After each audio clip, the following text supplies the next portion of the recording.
Pemberitaannya udah keluar. Kita dan negara bagi seluruh rakyat Indonesia. Pancasila sendiri dicantumkan dalam minimal Undang-Undang Dasar.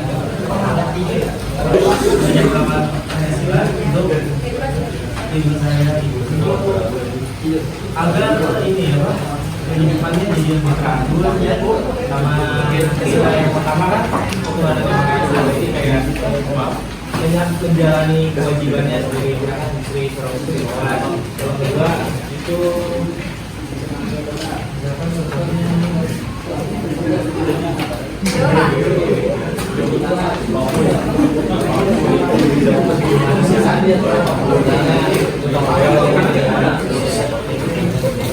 Benar.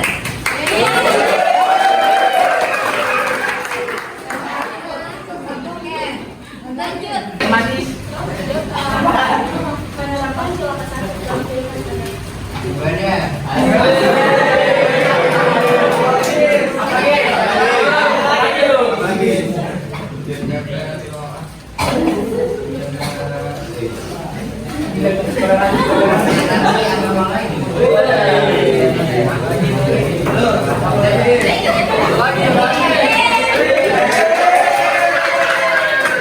yang keempat, di sini ada kerakyatan yang dipimpin oleh hikmah, kebijaksanaan dalam pemusyawaratan dan peraturan.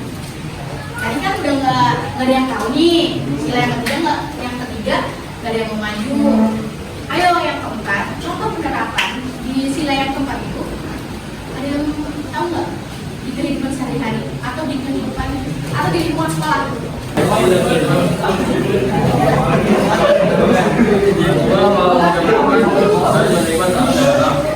Pancasila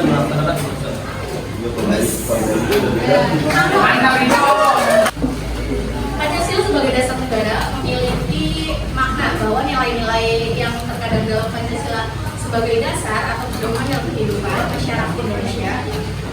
Sebagai warga negara kita wajib memahami nilai-nilai Pancasila sehingga kita dapat mengimplementasikannya dalam kehidupan sehari-hari. Jadi kalau misalnya kehidupan sehari-hari itu nggak ada Pancasila, udah pasti nggak teratur lah. Jadi di kehidupan sekolah, di kehidupan sehari-hari itu perlu banget yang namanya Pancasila. Kayak kedisiplinan kalian, semuanya. Itu perlu banget aturan-aturan Pancasila. Jadi mungkin sekian ilmu yang kami tahu dan ingin memberitahukan kepada kalian. Mohon maaf kami sudah mengganggu kalian semuanya dan kami meminta maaf kalau ada kata-kata yang kurang berkenan.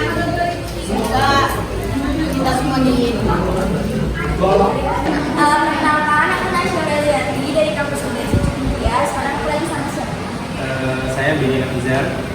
Pertanyaannya, menurut kamu penting nggak sih penerapan Pancasila di kehidupan sehari-hari itu? Menurut saya Pancasila sangat penting karena Pancasila sendiri itu sebagai pandangan hidup bangsa. Terus menurut kamu apa yang terjadi kalau misalnya kita nggak nerapin Pancasila di kehidupan sehari-hari atau di kehidupan sekolah, bangsa dan negara?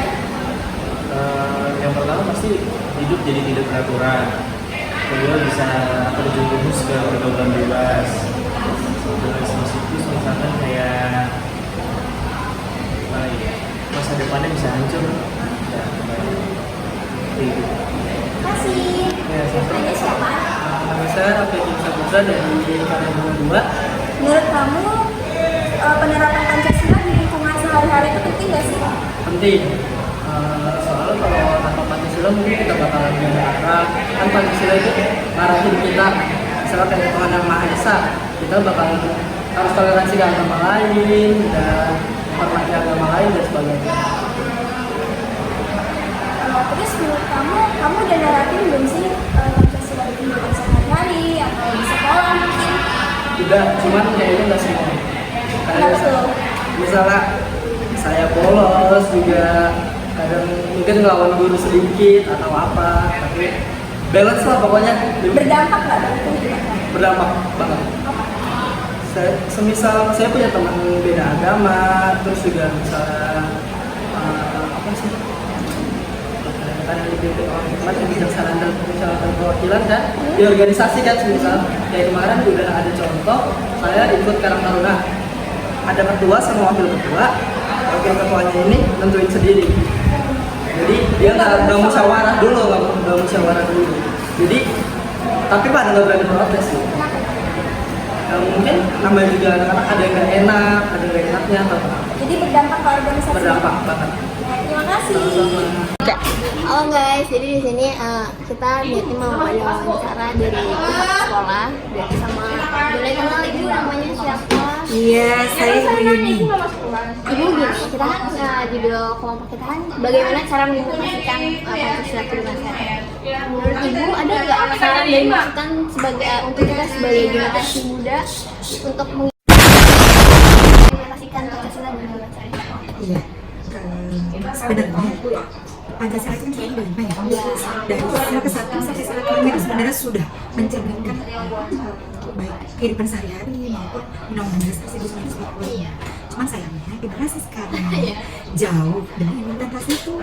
Contoh, dalam sila pertama itu ada yang namanya Tuhan Yang Maha Esa. Seharusnya generasi itu peduli dengan agamanya, kemudian menjalankan perintah agama dengan sebaik-baiknya. Jadi implementasinya itu yang sangat kurang gitu. Sama dengan misalkan kedua yaitu kemanusiaan yang adil dan beradab.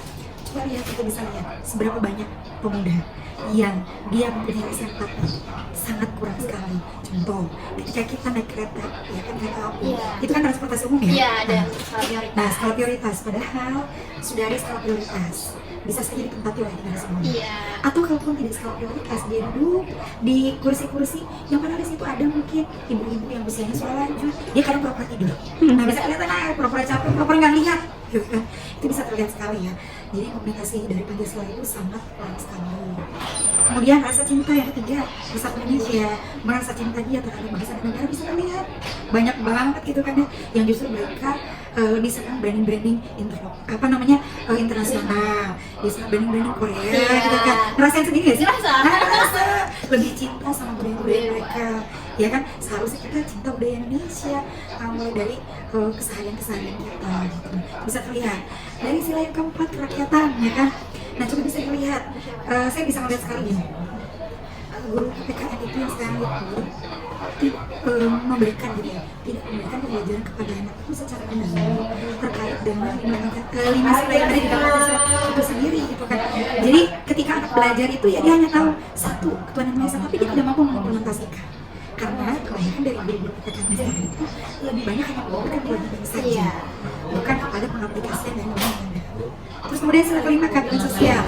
Nah, dia bertindak adil tidak terhadap manajemen waktu. Itu manajemen waktu itu bagian dari keadilan, Mbak ya. How to manage kita daily life gitu kan, itu tidak bisa terlihat sama sekali. Misalkan masuk sekolah, kalau anak-anak sekarang ya, masuk sekolah atau masuk kampus, datanya sekarang apa?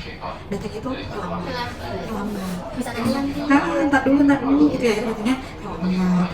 Pengerjaan tugas sukanya diundur-undur.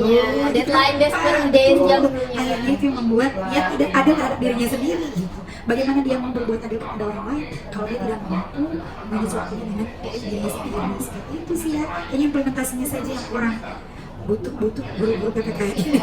Betul, saran dan dorongan. Saran dan dorongan, kemudian pendekatan dia terhadap nilai-nilai Pancasila itu lebih mendalam lagi. Ini sukses banget.